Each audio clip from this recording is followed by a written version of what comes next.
Hello friends, welcome to my channel. இன்றைக்கி நம்ம வீடியோவில் என்ன பார்க்க போகிறோன்னு பார்த்தீங்கன்னாக்கா, ஒரு ஸ்வீட் ரெசிபி தாங்க பார்க்க போகிறோம். வீட்டிலே ஈஸியாக பசங்களுக்கு செஞ்சு கொடுத்துடலாம்.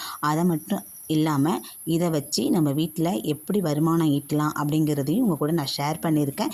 வீடியோ ஃபுல்லுமே ஸ்கிப் பண்ணாமல் பாருங்கள். அப்போ தான் நான் என்ன விஷயம் சொல்லியிருக்கேங்கிறது உங்களுக்கு புரியும். பார்த்துட்டு பிடிச்சிருந்தா என் சேனலுக்கு ஒரு லைக் கொடுங்க. மறக்காமல் சேனலை சப்ஸ்கிரைப் பண்ணி சப்போர்ட் பண்ணுங்க. இந்த ரெசிபி செய்கிறதுக்கு நான் ஒரு 1/4 கிலோ அளவுக்கு கடலைப்பருப்பு எடுத்து ஒரு 15 நிமிஷம் ஊற வச்சுருக்கேன். ஊற வச்சுட்டு இதுக்கு தேவையான அளவுக்கு தண்ணி சேர்த்து இது கூடவே கொஞ்சம் போல் உப்பும் சேர்த்து 3/4 வேக்காடு அளவுக்கு நம்ம வேக வச்சு எடுத்தாலே போதுங்க. அதிக வேக்காடு கொடுத்தாலோ இல்லை ரொம்ப நேரம் ஊறினாலும் சரியான பக்குவத்துக்கு நமக்கு ஸ்வீட் ரெசிபி செய்யறதுக்கு முடியாது. இதுக்கு தேவையான அளவுக்கு நான் தேங்காய் எடுத்துக்கிறேன். ஒரு அரை மூடி அளவுக்கு தேங்காவை நான் கீத்து போட்டு எடுத்துக்கிறேங்க. ஏன்னா மிக்ஸி ஜாரில் கொடுத்து நான் பல்ஸ் மோடில் போட்டு நான் எடுத்துக்க போகிறேன். நீங்கள் தேங்காயை துருவி கூட சேர்த்துக்கலாங்க. நான் வந்து சாரில் கொடுத்து பல்ஸ் மோடில் கொடுத்து தான் அரைச்சி எடுத்துக்க போகிறேன். எல்லா தேங்காயும் திருவி எடுத்துட்டேன். இது ஒரு மிக்ஸி ஜாரில் சேர்த்து இது கூட 2 ஏலக்காய் சேர்த்துக்கிறேன், வாசத்துக்கு தகுந்த மாதிரி. இதை பல்ஸ் மோடில் கொடுத்து நான் அரைச்சி எடுத்துகிட்டு வந்துடுறேன். தேங்காவை அரைச்சி எடுத்துகிட்டு வந்தாச்சு. இந்த மாதிரி உதிரியாக தேங்காய் இருக்குங்க. இது கூட இனிப்புக்காக நான் வெல்லம் எடுத்திருக்கேன். இன்றைக்கி பார்த்தீங்கன்னா நான் மண்டை வெல்லம், உருண்டை வெல்லம் இருக்கும் இல்லையா, அந்த வெல்லம் தான் எடுத்திருக்கேன். நீங்கள் வந்து அச்சு வெல்லம், நாட்டு சர்க்கரை, வெள்ளை சர்க்கரை எதுனாலும் எடுத்துக்கோங்க. வெல்லத்தை நல்லா நான் இடித்து எடுத்துகிட்டு வந்திருக்கேன். அப்போ தான் கரைஞ்சி ஈஸியாக நமக்கு பாகுபடி கட்டுறதுக்கு ஈஸியாக இருக்கும். வேக வச்ச கடலைப்பருப்பு 3/4 பதத்துக்கு நமக்கு வெந்து வந்துருச்சுங்க. இதை நம்ம தண்ணி இல்லாமல் சுத்தமாக வடிகட்டி வேறு பாத்திரத்துக்கு மாற்றிக்கலாம். தண்ணி வடிகட்டிட்டு வேறு பாத்திரத்தில் மாற்றி எடுத்துகிட்டு வந்தாச்சு.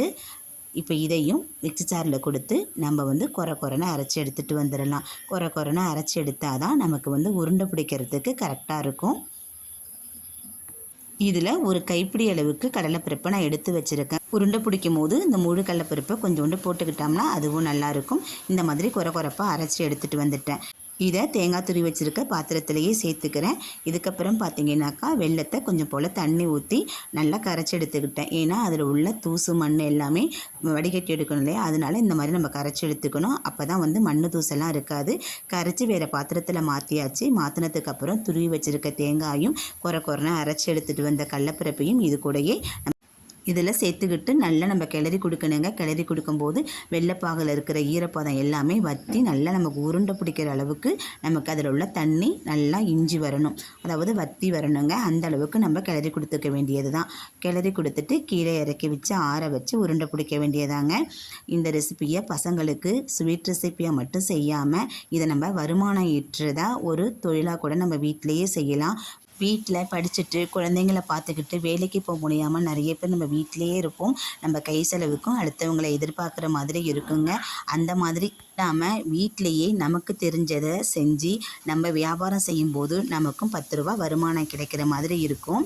இப்போது இதுக்கு மாவு கரைச்சி வச்சுக்கலாங்க. நான் மைதா மாவு தான் எடுத்திருக்கேன். இட்லி மாவுலேயும் நம்ம இதை செஞ்சுக்கலாம். மைதா மாவுக்கு தேவையான அளவுக்கு தண்ணி சேர்த்துட்டு இது கூடவே கொஞ்சம் போல் உப்பு, கலருக்காக கொஞ்சம் போல் மஞ்சப்பொடி, அதுக்கப்புறம் அந்த மாவோட இனிப்புக்காக 2 ஸ்பூன் அளவுக்கு சுகர் சேர்த்துருக்கேன், வெள்ளை சர்க்கரை சேர்த்துருக்கேன். வேணும்னா சேர்த்துக்குங்க, வேண்டாட்டி ஸ்கிப் பண்ணி விட்டுருங்க. பசங்க சாப்பிடுவாங்கன்னு சொல்லிட்டு சேர்த்துருக்கேன். இதை சேர்த்துட்டு நம்ம தோசை மாவு பதத்துக்கு இட்லி மாவு பதத்துக்கும் இடப்பட்ட பக்குவத்தில் நம்ம இதை கிளறி எடுத்துக்கணும். கிளறிட்டு நம்ம வந்து ஒன்றா உருண்டை பிடிச்சி வச்சதை சுழியும் போட்டு எடுக்க வேண்டியதாங்க. இது வந்து பார்த்திங்கனாக்கா வீட்டில் பசங்களுக்கு நம்ம ஸ்வீட் ரெசிப்பியாக செஞ்சு கொடுப்போம். அதுக்குமே 50 100 நம்ம செலவு பண்ணுவோம். அந்த மாதிரி செலவு பண்ணுற காசு கூட நம்ம வந்து வீட்டிலையே மிச்சம் பண்ணிவிட்டு சம்பாதிக்கலாம். பசங்களுக்கும் ஹெல்த்தியாகவும் நம்ம செஞ்சு கொடுக்கலாங்க. இந்த ரெசிபி செய்கிறதுக்கு நமக்கு வந்து கொஞ்சமாக தான் காசு செலவாகும். 50 100 அந்த அளவுக்கு தான் செலவாகும். ஆனால் நம்ம ஒரு உருண்டை விற்கும்போது நம்ம 5 ரூபாய்க்கு விற்கலாங்க. நம்ம வீட்டில் இந்த மாதிரி செஞ்சு விற்கிறோன்னு நம்ம ஸ்கூல் விட்டு வர பசங்களுக்கு தெரிஞ்சாலே போதும். நம்ம ஆரோக்கியமாக சுத்தமாக செஞ்சு கொடுக்குறேன்னு பசங்க வந்து கண்டிப்பாக நம்ம வீடு தேடி வாங்குவாங்க. ஒரு 4 பேர்ட்ட அக்கம் பக்கத்தில் சொல்லி வச்சுக்கணுங்க, இந்த மாதிரி இருக்குது நீங்கள் வாங்கிக்கோங்க அப்படின்னு சொன்னாக்கா கண்டிப்பாக வாங்குவாங்க. எல்லாராலையும் செஞ்சு வீட்டிலே கொடுக்க முடியாது. இந்த மாதிரி வாங்கி கொடுக்குறவங்களும் இருக்கிறாங்க. நம்மளால் முடிஞ்ச அளவுக்கு செஞ்சு கொடுத்தோம்னா நமக்கு காசும் மிச்சம். அன்னன்னைக்கு நமக்கு 150ங்கிற வருமானமும் வரும். ஒரு நாளைக்கு 150ன்னு பார்த்தாக்கா காசு கம்மியாக தாங்க இருக்கும். அந்த காசை எடுத்து சேர்த்து வச்சா மாதம் 3000 4000 காசும் ஆகும். நம்ம குழந்தைங்களுக்கு செய்கிறதுக்கு பயன்படுத்துகிறோம் இல்லையா, 150 செலவு, அந்த காசை நம்ம எடுத்து வச்சோம்னாக்கா அதுவுமே நமக்கு ஒரு அமௌண்ட்டாக கையில் காசு இருக்கும். அந்த காசை நம்ம குழந்தைங்களுக்கு நம்ம பிள்ளைங்களுக்கு வீட்டு செலவுக்கு, படிப்பு செலவுக்கு அந்த மாதிரி நம்ம செலவு பண்ணிக்கலாங்க. அது மட்டும் இல்லாமல் நம்ம கையிலையும் காசு இருக்கும். நம்ம வெளியில் போகும்போது நம்மளும் கெத்தாக செலவு பண்ணிக்கலாம். யாரையும் எதிர்பார்க்கணுங்கிற அவசியமும் இருக்காதுங்க. அதனால தான் நான் சொல்கிறேன், இந்த ரெசிபின்னு கிடையாது. நம்மளால் முடிஞ்ச எந்த வடை, முறுக்கு எதனாலும் நம்மளால் முடிஞ்ச சின்னதை செஞ்சு இந்த மாதிரி வியாபாரம் ஈட்டி நம்மளால சம்பாதிக்க முடியுங்க. எண்ணெய் சட்டி அடுப்பில் வச்சுட்டேன். சூடுபடுத்தி ஒரு உருண்டையாக போட்டு எடுத்துக்க வேண்டியதான். எனக்கு தெரிஞ்சதை உங்ககிட்ட நான் ஷேர் பண்ணியிருக்கேங்க.